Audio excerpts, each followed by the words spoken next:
काश बेटे की शादी गरीब की बेटी से ही कर दी होती। माधव का आलीशान बंगला पूरी कॉलोनी में अपनी अमीरी का गुरूर बिखेर रहा है। बंगले के बाहर की सड़क एकदम शांत है, लेकिन तभी बंगले के भारी लोहे के दरवाजे खुलते हैं और एक गरीब बेबस पिता अजय को धक्के मारकर बाहर निकाला जाता है। अजय को धक्के देने वाला कोई और नहीं, बंगले का मालिक माधव है। माधव दरवाजे पर आता है और सड़क पर घुटनों के बल बैठे अजय को गुस्से से भरी निगाहों से देखता है। पता नहीं कहां कहां से मुंह उठाकर आ जाते हैं। अगली बार अपनी गरीब बेटी के लिए रिश्ता देखने जाने से पहले अपनी औकात देख लेना और अपनी बराबरी के घर में ही जाना।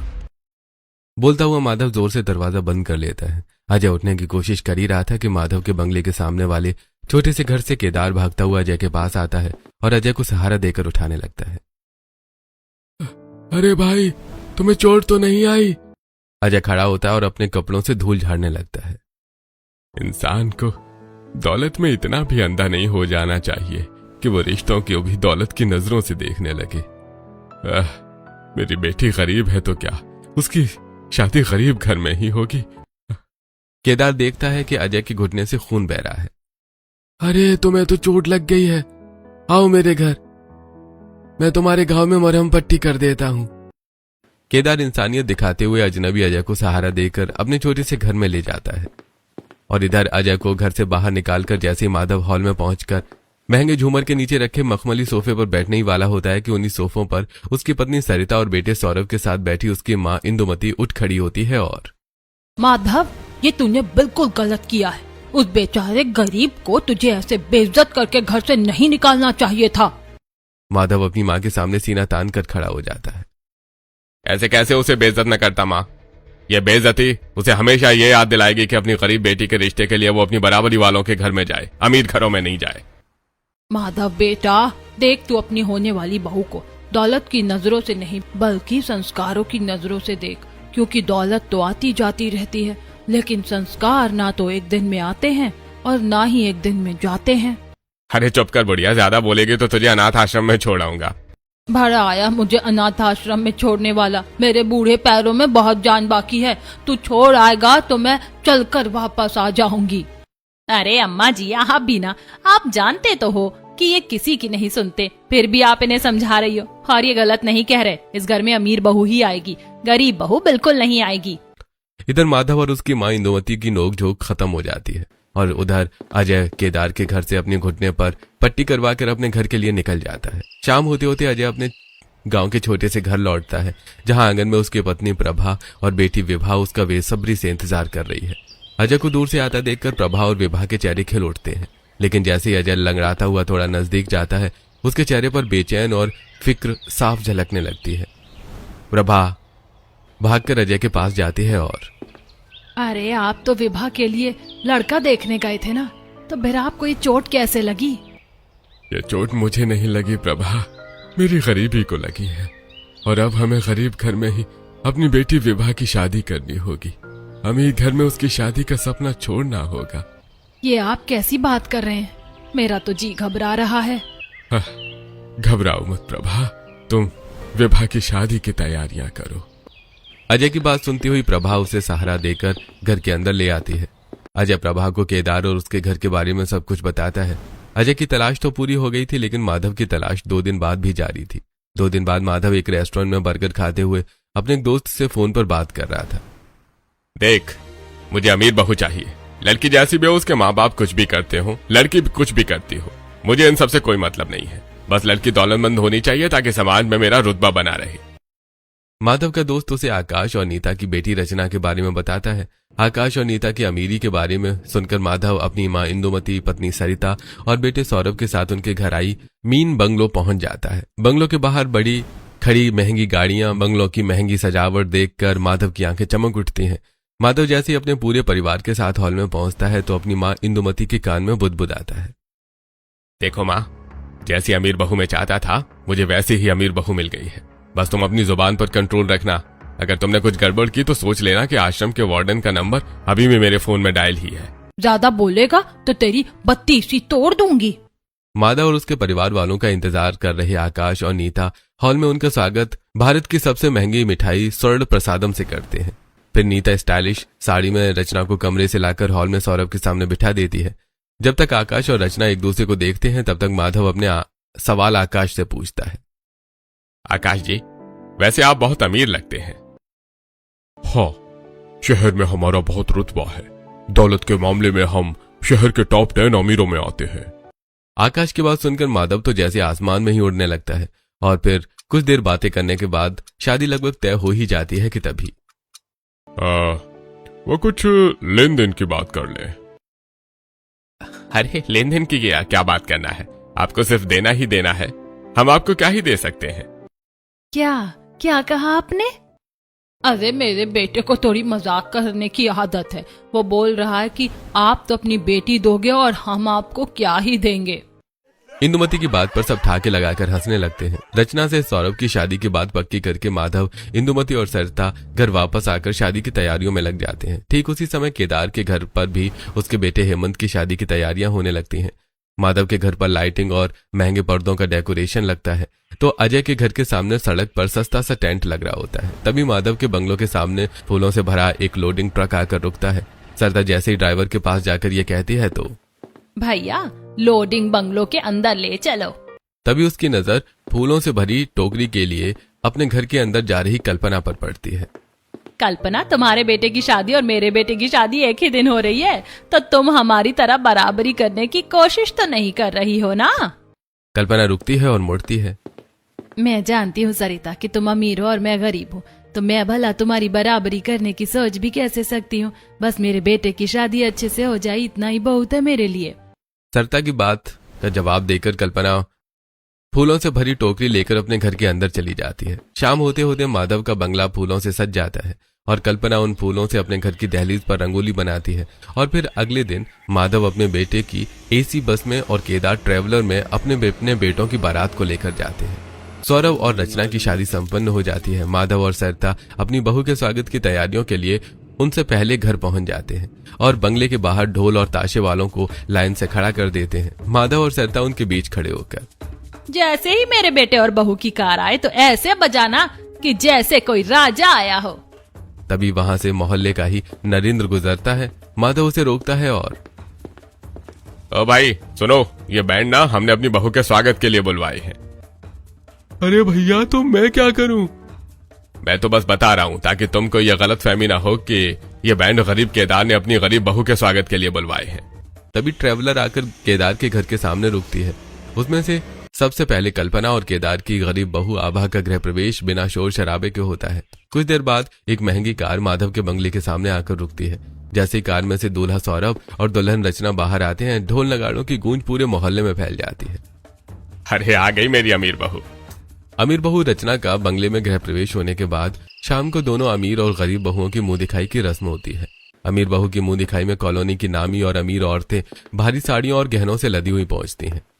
उनके बीच रचना मॉडर्न साड़ी पहने और भारी मेकअप में सजी बैठी होती है। अपनी अमीर बहू को देखकर अपने बगल से खड़ी अपनी सास इंदुमती के कान में सरिता अपनी खुशी का इजहार करती है। अम्मा जी, आप कहती थी संस्कार देखो, पैसे मत देखो। अगर गरीब घर की बेटी हमारे घर की बहू बनती तो क्या उसके चेहरे पे इतनी रौनक होती, उसमें इतना फैशन सेंस होता। बहू, तू कभी नहीं सुधरने वाली। वहीं दूसरी तरफ केदार के घर में भी उसकी गरीब बहू की मुंह दिखाई में मोहल्ले की औरतें आई हुई हैं। वो सभी साधारण साड़ी पहने चटाई पर बैठी हैं। गरीब बहू विवाह एक लाल साड़ी में सादगी के साथ उन औरतों के बीच बैठी है। तभी उन औरतों के बीच बैठी जानकी अपने बगल में बैठी कल्पना से कहती है, अरे सरिता को अपनी दौलत को इतना घमंड है कि उसने हम लोगों को अपनी बहू की मुंह दिखाई में पूछा ही नहीं। कोई बात नहीं जानकी, अगर तुम सरिता की बहू की मुंह दिखाई में चली जाती तो क्या तुम मेरी बहू देख पाती? मुंह दिखाई की रस्म पूरी होती है। अब औरतें अपने अपने घर चली जाती हैं और फिर अगले दिन से ही जिंदगी अपनी राह पर आ जाती है। शादी के एक हफ्ते बाद कल्पना अपने घर के छोटे से हॉल में चटाई पर बैठी अपनी गरीब बहू विवाह के हाथों में प्यार से मेहंदी लगा रही होती है। तभी विवाह को कुछ याद आता है। मम्मी जी, आपने तो मेरे हाथों में मेहंदी लगा दी। मुझे बाजार सब्जी लेने जाना था। बहू तो चिंता मत कर, मैं ही बाजार जाकर सब्जी ले आऊंगी। विवाह के हाथ में मेहंदी लगाकर कल्पना थैला लेकर घर से बाहर निकलती है। ठीक उसी समय माधव और सरिता अपनी बालकनी में खड़े उसे देखते हैं। तभी विवाह अपने घर के दरवाजे पर आती है और मम्मी जी, आज मैं खाना नहीं बना पाऊंगी, तो आप खाने के लिए कुछ भी ले आइएगा। विवाह की बात सुनकर सरिता और माधव एक दूसरे का मुंह देखते हैं और खोखली हंसी हंसने लगते हैं। तभी इंदुमती बालकनी में आ जाती है। क्या हुआ, तुम दोनों हंस क्यों रहे हो? अम्मा जी आप क्या रट लगाए रहती थी कि अमीर बहू नहीं संस्कारी बहू लेकर आना, तो अभी अभी हमने संस्कार देखे। गरीब बहू अपनी सास को ऑर्डर दे रही है कि मार्केट से कुछ खाने को ले आना, वो खाना नहीं बना पाएगी। अरे उस पे बाद में हंसना, पहले मुझे खाने को ला कर दे दो, मुझे बहुत भूख लग रही है, शाम को मुझे भूख लगती है। इंदुमती के पीछे पीछे सरिता और माधव हॉल में आते हैं। तभी रचना मॉडर्न पार्टी ड्रेस पहने अपने कमरे से बाहर निकलकर हॉल में आती है। अरे बहू कहाँ जा रही हो इस वक्त? पापा जी मैं अपनी फ्रेंड के घर पार्टी करने जा रही हूँ। बहू तुम्हें जहाँ भी जाना है बाद में जाना, पहले अपनी दादी सास को किचन से कुछ स्नैक्स ला कर दे दो। सॉरी मम्मी जी, मैं बहुत ज्यादा जल्दी में हूँ, आप ही ला कर दो। बोलती हुई रचना हॉल से बाहर निकल जाती है। इंदुमती, माधव और सरिता बसों से जाते हुए देखते रह जाते हैं। फिर उसी दिन शाम को सौरभ थका हुआ ऑफिस से घर लौटता है और सीधा अपने कमरे में जाता है। वो दरवाजा खोलकर कमरे के अंदर जाता है। अरे रचना देखो मैं आ गया। दरवाजा खोलने पर सौरभ को कमरे में अंधेरे के अलावा कुछ नहीं दिखता, तो वो हॉल में आकर बैठ जाता है। कुछ देर बाद इंदुमती अपने कमरे से आकर सौरभ के बगल से बैठ जाती है। दादी रचना कहाँ है? वो अभी दिखाई नहीं दे रही है। तेरी पत्नी सहेली के पास पार्टी करने गई है। क्या? उसने मुझे बताया भी नहीं। वहीं दूसरी तरफ जैसे ही हेमंत फैक्ट्री से मजदूरी करके अपनी खाली टिफिन लिए घर लौटता है, उसकी पत्नी विभा तुरंत दौड़कर उसके पास आती है और उसके हाथ से टिफिन ले लेती है। आप बैठिए, मैं आपके लिए पानी लाती हूँ। विभा हेमंत का टिफिन लेकर किचन में चली जाती है। हॉल में बैठे उसके सास ससुर कल्पना और केदार ये सब देखते हैं। हमारी बहू गरीब भले ही है लेकिन संस्कार कूट कूट कर भरे हैं। हमारी किस्मत अच्छी थी जो हमें अपने बेटे के लिए एक संस्कारी बहू मिल गई। ऐसे कई दिन बीत जाते हैं। फिर एक दिन शाम अपने बंगले की बालकनी में खड़ी सरिता और माधव देखते हैं कि सामने वाली छत पे केदार और उसकी पत्नी कल्पना अपनी गरीब बहू के साथ चाय पी रहे हैं। बहू तू तो ऐसे हमारे साथ रहती है कि लगता ही नहीं कि हम सास बहू हैं। मम्मी जी सास ससुर में और मम्मी पापा में फर्क ही क्या होता है? हाँ बहू बिल्कुल सच कह रही हो, बस सोच का ही फर्क होता है। अगर सोच मिल जाए तो सारे रिश्ते तो एक जैसे ही होते, भावनाओं से जुड़े हुए। गरीब बहू की बातें सुनकर सरिता और माधव के मन में जलन की भावना पैदा हो जाती है। गरीबों को देखो अपनी तसल्ली के लिए कैसे खुद ही अपनी खुशियाँ बना लेते हैं। इसी को तो गरीबी कहते हैं कि जो चीज गरीबों को नहीं मिलती उसको वो नेगेटिव बना देते हैं और जो उनके पास होती है उसे वो पॉजिटिव बना देते हैं और उसी में खुश हो जाते हैं। जैसे अंगूर न मिलने पर लोमड़ी उन्हें खट्टे कहकर दिल को तसल्ली दे देती है और सस्ती मिलने वाली मूंगफली को गरीब अपने बच्चों को बादाम से पौष्टिक बताकर खिलाता है। माधव के साथ सरिता भी हंसने लगती है और हंसती हुई वो वहां से अपनी बहू रचना के कमरे की तरफ चल देती है। रचना के कमरे में जाकर सरिता देखती है कि उसकी बहू रचना बिस्तर पर लेटी फोन चला रही है। बहू आज डिनर नहीं बनाना है? मम्मी जी मैं अभी बहुत ज्यादा थकी हुई हूँ, तो डिनर बनाना मेरे बस की बात नहीं है, तो आप ही डिनर बना लो ना। तभी वहां इंदुमती आ जाती है। बहू तू बैठी रहेगी और तेरी सास खाना बनाएगी? दादी जी मैं अपने साथ दहेज में इतने सारे किचन अप्लायंसेस लाई तो हूँ ना, सब ऑटोमेटिक हैं, सिर्फ बटन ही दबाना है और जो भी बनाना है बन जाएगा। सो प्लीज आप दोनों मुझे परेशान मत करो और जाकर डिनर बना लो। अपनी अमीर बहू की बात सुनकर सरिता अपने सास इंदुमती के साथ हॉल में आ जाती है। और ले आओ अमीर बहू, मैं कहती थी कि दौलत नहीं संस्कार ढूंढो, लेकिन मेरी किसी ने नहीं सुनी, अब भुगतो। ठीक उसी समय ऑफिस से आया सौरभ इंदुमती की बात सुन लेता है। क्या हुआ दीदी, क्यों बड़बड़ा रही हो आप? बहू ने मुझे डिनर बनाने को कह दिया, इसीलिए अम्मा जी का पारा हाई हो गया है। बालकनी में खड़ा माधव उन सब की बातें सुनकर हॉल में आता है और अरे बढ़िया चुप कर, मेरी बहू को कुछ मत बोला कर, नहीं तो तुझे अनाथ आश्रम छोड़ाऊंगा। अनाथ आश्रम में तो वो बच्चे रहते हैं जिनके माँ बाप नहीं होते। हाँ तुझे वृद्धाश्रम छोड़ाऊंगा।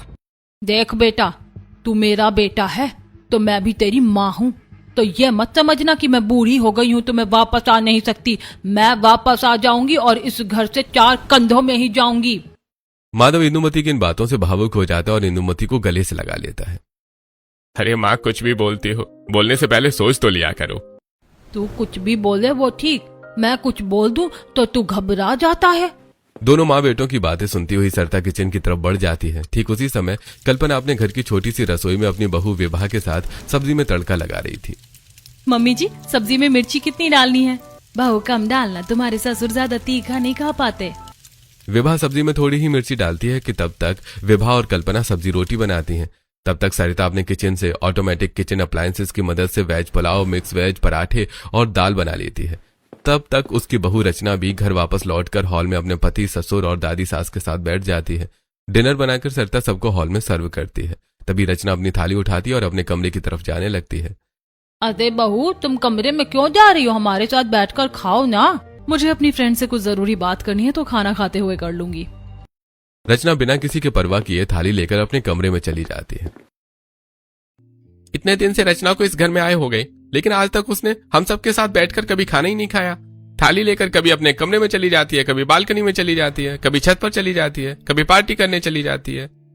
अरे मेरी बहू को कुछ मत बोल, तो या तो हमारे साथ डिनर कर या अपनी थाली लेकर तू भी कमरे में चला जा। वहीं दूसरी तरफ विभा सब्जी और रोटी बनाकर हॉल में बिछी चटाई पर बैठे अपने ससुर केदार और पति हेमंत को सर्व करती है। उसकी सास कल्पना भी उसके साथ होती है। केदार जैसे ही पहला निवाला खाता है अचानक खांसने लगता है। अरे बहू, आज फिर खाने में तुमने मिर्ची ज्यादा कर दी। सॉरी पापा जी, मम्मी ने कम मिर्च डालने को बोला था, लेकिन मिर्ची ज्यादा तीखी थी, मैंने ध्यान नहीं दिया, लेकिन अगली बार से ध्यान रखूंगी। अरे बहू, तुम तो ऐसे सॉरी बोल रही हो जैसे तुमने कोई बहुत बड़ा गुनाह कर दिया। खाने में मिर्ची कम ज्यादा हो जाती है तो इसके लिए माफी मांगने वाली कौन सी बात है। ऐसे दिन बीतने लगते हैं। गरीब बहू अपने परिवार की हर छोटी से छोटी खुशी का ख्याल रखती और अमीर बहू सिर्फ अपनी खुशी के बारे में सोचती। एक दिन शाम को सौरभ ऑफिस से घर आकर अपने कमरे में आता है और आईने के सामने खड़ी नेकलेस पहन रही रचना को अपने ऑफिस बैग से एक फाइल निकाल कर देता है। देखो रचना, ये बहुत इंपॉर्टेंट फाइल है, इसको संभाल कर अलमारी में रख देना। एक भी पेपर इधर उधर हो गया तो मेरी नौकरी इधर उधर हो सकती है। रचना फाइल ले लेती है, लेकिन सौरभ के कमरे से जाते ही लापरवाही से बिस्तर पर फेंक देती है। फिर अगले दिन सुबह जब हॉल में माधव, इंदुमती, सरिता और सौरभ बैठे हुए थे, तभी रचना अपने कमरे से उनके पास आती है और मम्मी जी, घर में साफ सफाई कर देना और हाँ, पार्टी का भी इंतजाम कर देना। मैंने अपनी फ्रेंड्स के लिए घर पर छोटी सी पार्टी रखी है। क्या इस घर में पार्टी होगी? क्यों इतना ओवर रिएक्ट कर रही हो अम्मा जी? बहू ने सिर्फ छोटी सी पार्टी ही तो रखी है। हाँ, मैंने पार्टी रखी है और आपको उसका अरेंजमेंट अच्छे से करना है, किसी चीज की कमी नहीं रहनी चाहिए। हुक्म देकर रचना अपने कमरे में चली जाती है। माधव और सरिता अपनी अमीर बहू की बात मानकर नौकरों की तरह घर की साफ सफाई और डेकोरेशन करने लगते हैं। गार्डन साफ करते हुए माधव और सरिता देखते हैं कि केदार और कल्पना अपनी बहू विवाह के साथ पैदल ही बाजार की तरफ जा रहे हैं। अरे केदार, तुम अपनी बहू को पैदल लेकर कहाँ जा रहे हो? अरे माधव भाई, हम तुम्हारी तरह अमीर थोड़े ना है कि हमारे पास कार होगी। हम गरीब हैं तो पैदल ही चलेंगे ना। केदार पर हंसता हुआ माधव गार्डन साफ करके सरिता के साथ हॉल के अंदर आ जाता है। फिर शाम होते ही बंगले में तेज म्यूजिक के साथ रचना की पार्टी शुरू होती है। पार्टी में रचना की 3 बेस्ट फ्रेंड टीना, पूजा और आरती के साथ उसकी 12 फ्रेंड्स और आती हैं। रचना पार्टी ड्रेस पहने हुए अपने पूरे परिवार को किचन में ले जाती है और मम्मी जी, मेरी फ्रेंड्स को मॉकटेल सर्व करो। पापा जी, आप सबको रोस्टेड नट्स ले जाकर दो। दादी अम्मा, देखना फ्लोर गंदा हो तो साफ कर देना। बहू, अपना हुक्म ना अपने सास ससुर पर चलाना, मुझ पर हुक्म चलाने की जरूरत नहीं है। इंदुमती गुस्से से तमतमाती हुई घर से बाहर निकल जाती है और केदार का दरवाजा खटखटाती है। विभा दरवाजा खोलती है और सामने इंदुमती को खड़ी देखती है। अरे दादी अम्मा, आप अचानक यहाँ कैसे? मेरी पोता बहू घर में पार्टी कर रही है ना, वो बेशर्मी और शोर शराबा मुझसे सुनना नहीं जा रहा है, इसलिए मैं यहाँ भागी चली आई। विभा इंदुमती का हाथ पकड़कर हॉल में ले आती है और उसे कुर्सी पर बिठा देती है। दादी अम्मा, परेशान मत होइए और आराम से बैठिए। बहू, मैं तो परेशान नहीं होंगी, लेकिन कहीं तुम मेरी वजह से परेशान ना हो जाओ। तभी अपने कमरे से निकलकर कल्पना इंदुमती के पास आती है। अम्मा जी, आपको जो भी कहना है खुलकर कहिए, शर्माइए मत, ये आप ही का घर है। मेरी आदत है मैं शाम को ही खाना खा लेती हूँ, लेकिन आज मुझे खाने को कुछ नहीं मिला। अरे अम्मा जी, तो इसमें इतना शर्माने और सोचने की क्या बात है? आप अपने ही घर में हो, बताइए आपको क्या खाना है। बहू, तो मेरे लिए खिचड़ी बना दे। विभा रसोई में जाती है और इंदुमती के लिए गर्मा गर्म खिचड़ी बनाकर लाती है और अपने हाथों से खिलाती है। खिचड़ी खाते हुए इंदुमती के मन में एक ख्याल आता है। मेरे बेटे को देखना चाहिए कि दौलत और संस्कार में क्या फर्क होता है। खिचड़ी खाकर इंदुमती वहीं पर विभा से गप्पे लड़ाने लगती है और कब रात के 11 बज जाते हैं पता ही नहीं चलता। तभी अचानक म्यूजिक की आवाज बंद हो जाती है। शोर थम गया, लगता है मेरी पोता बहू की पार्टी खत्म हो गई है। अब मैं अपने घर जाती हूँ। इंदुमती को विदा करके विभा घर का दरवाजा बंद करती है। घर पहुंचते ही इंदुमती देखती है कि रचना की सहेलियां वहां से जा चुकी हैं और माधव, सरिता और सौरभ सोफों पर निढाल पड़े हैं। सौरभ जैसे ही इंदुमती को देखता है, अरे दादी, आप कहाँ गई थी? इंदुमती उन्हें पूरी बात बताकर अपने कमरे में चली जाती है। फिर वो तीनों भी अपने अपने कमरों में जाकर सो जाते हैं। फिर अगली सुबह जब हॉल में रचना के बिना पूरा परिवार इकट्ठा होता है तब देख बेटा, मेरी बात का बुरा मत मानना, लेकिन तूने बहुत बड़ी गलती कर दी है। हाँ, अम्मा, मुझे भी पहली बार ऐसा लग रहा है कि मैं गलत हूँ और तुम सही हो। कल मैंने बहू की नजरों में देखा, उसकी नजरों में हमारे लिए मान सम्मान बिल्कुल नहीं था। बहू अपनी फ्रेंड्स के साथ सामने हमारे साथ ऐसा व्यवहार कर रही थी जैसे हम नौकर हों। माधव, तू चल मेरे साथ, मैं तुझे दिखाती हूँ कि बहुओं के संस्कार कैसे होते हैं। तभी सरिता की नजर घड़ी पर पड़ती है। सौरभ, देख तो, बहू अभी तक सोकर नहीं उठी क्या? अरे रात में देर से सोई थी तो देर से ही उठेगी ना। तभी रचना मॉडर्न ड्रेस में कमरे से बाहर आती है। बहू, कहाँ जा रही हो तुम? मैं अपने मम्मी पापा के घर जा रही हूँ। कल जो पार्टी हुई थी उसकी साफ सफाई कौन करेगा? आप लोग करोगे और कौन करेगा। और हाँ, मैंने अपने कमरे की साफ सफाई कर दी है, तो मेरे कमरे की सफाई मत करना। रचना अपने मायके चली जाती है। उस दिन के बाद माधव और सरिता हर दिन देखते कि केदार की गरीब बहू कैसे उनका ख्याल रखती है और उनका सम्मान करती है। फिर कुछ दिन बाद जब रचना अपने मायके से वापस आकर अपने कमरे में जाती है तो बेड पर बैठा सौरभ उससे फाइल के बारे में पूछता है। फाइल कहाँ है? कौन सी फाइल? वही फाइल जो मैंने तुम्हें उस दिन सेफ में रखने को दी थी। अच्छा, वो फाइल। शायद मैंने वो फाइल कमरे की साफ सफाई करते समय कचरे में फेंक दी होगी। क्या? अरे इतनी बड़ी लापरवाही कर दी तुमने। और मैंने तुमसे कहा था ना कि उस फाइल को संभाल कर रखना, बहुत इंपॉर्टेंट फाइल है। अगर वो फाइल गुम हो गई तो मेरी नौकरी पर बात आ जाएगी। उनके चिल्लाने की आवाज सुनकर सरिता वहां आ जाती है। क्या हुआ, तुम दोनों एक दूसरे पर चिल्ला क्यों रहे हो? सौरभ सारी बात बताता है कि कैसे रचना ने उसकी नौकरी खतरे में डाल दी। बहू, तुमने इतनी बड़ी लापरवाही कैसे कर दी?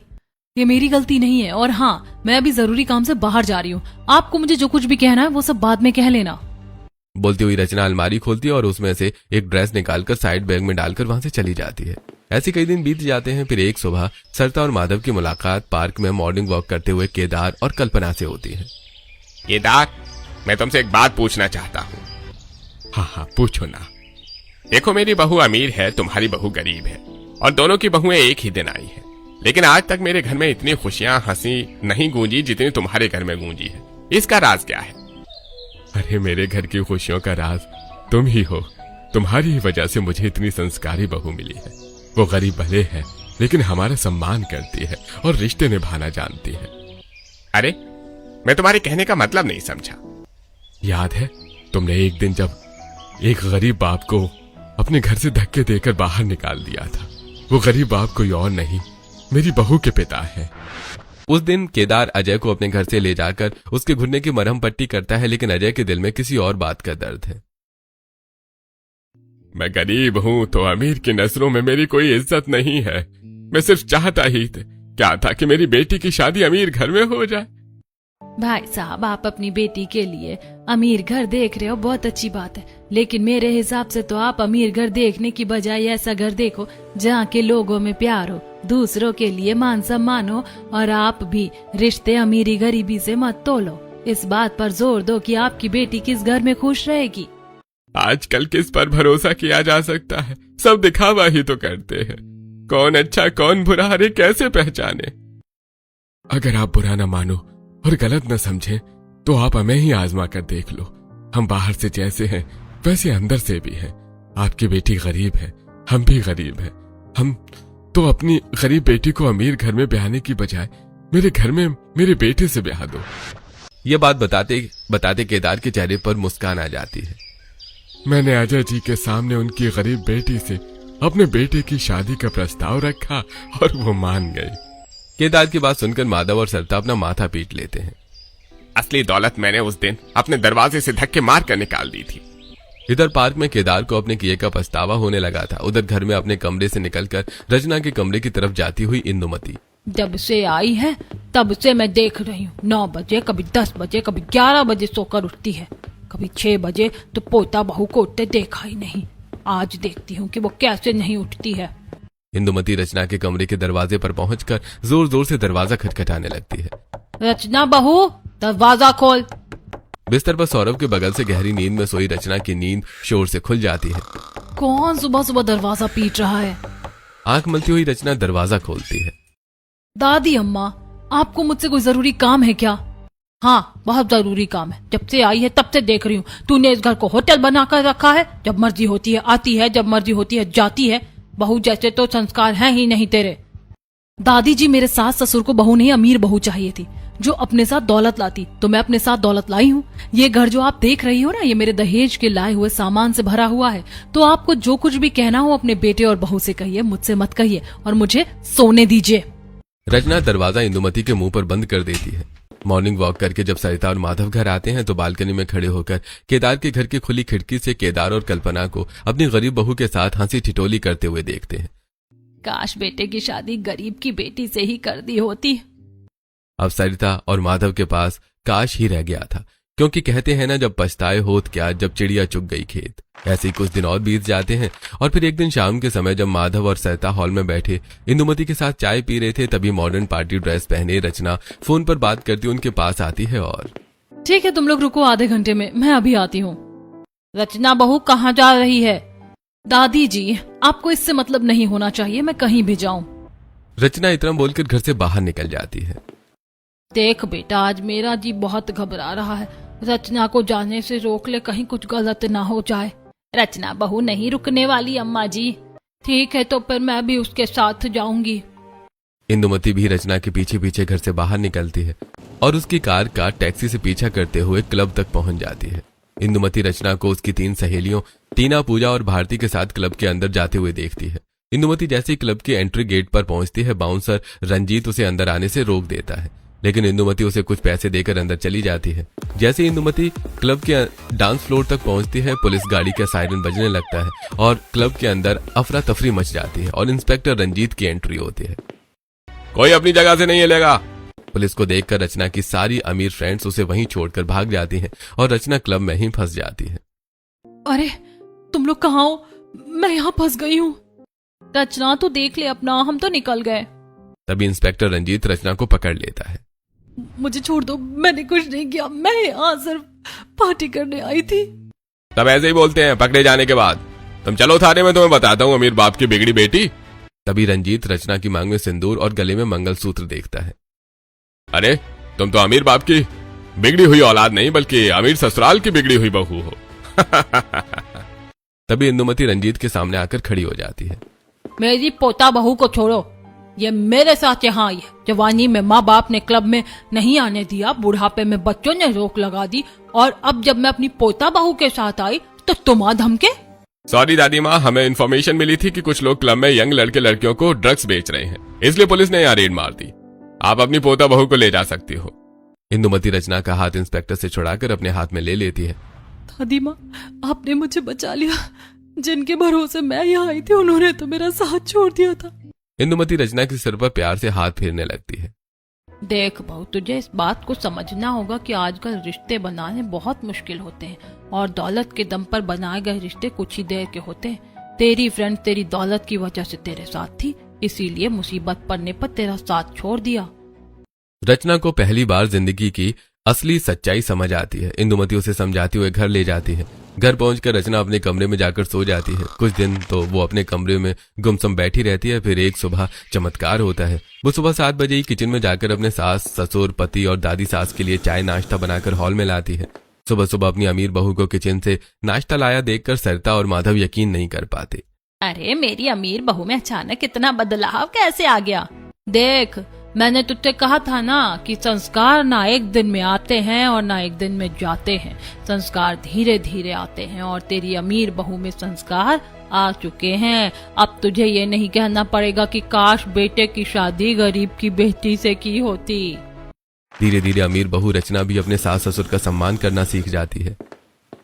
फिर एक दिन सरिता अपने घर की बालकनी में फर्श पर बैठी अपनी सास इंदुमती के सिर पर कुर्सी पर बैठकर तेल लगाते हुए सामने वाली छत में विवाह को अपनी सास के बालों में मेहंदी लगाते हुए देख रही थी। तभी सरिता की अमीर बहू रचना कटोरी में तेल लिए बालकनी में आती है और रचना के पीछे खड़ी होकर उसके बालों में तेल लगाने लगती है। रचना की तरफ देखकर सरिता मुस्कुरा देती है।